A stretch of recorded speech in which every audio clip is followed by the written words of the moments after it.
అందరికీ నమస్కారం. నేను మీ వినూతా కోట.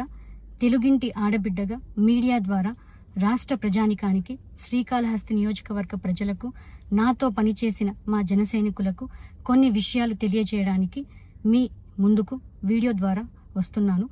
మనసు నిండా పుట్టెడు బాధతో మీ ముందుకు వచ్చాను. మేము చేయని తప్పుకి మేము జైలుకు వెళ్ళినందుకు కూడా నాకు బాధ లేదు, కానీ మేము చంపాము అని మీడియా ఛానల్లో ప్రచారం చేయడం నాకు చాలా చాలా చాలా బాధ వేసింది. అతని చావులో మా ప్రమేయం లేదని గౌరవ కోర్టు భావించింది కాబట్టే నాకు 19 రోజుల్లో బెయిల్ వచ్చింది. సబ్సిక్వెంట్లీ 1 నెలలో మా అందరికీ బెయిల్ వచ్చింది. మేము ఫారెన్లో లక్షల జీతాలు వదులుకొని రాజకీయాల్లోకి వచ్చింది ప్రజలకు సేవ చేయడానికి, కానీ మనుషుల ప్రాణాలను తీయడానికైతే కాదు. అలాంటి మనస్తత్వం మాది కాదు.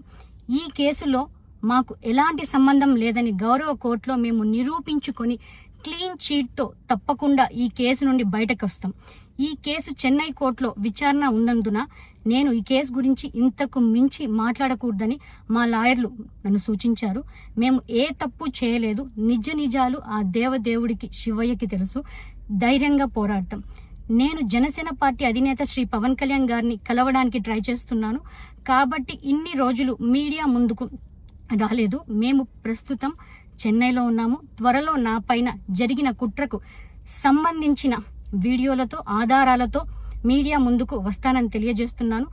న్యాయం ఎప్పటికైనా గెలుస్తుంది. ఖచ్చితంగా న్యాయం వైపు ప్రతి ఒక్కరు నిలబడతారని భావిస్తున్నాను. సత్యమేవ జయతే. జై హింద్. మీ వినూతా కోట.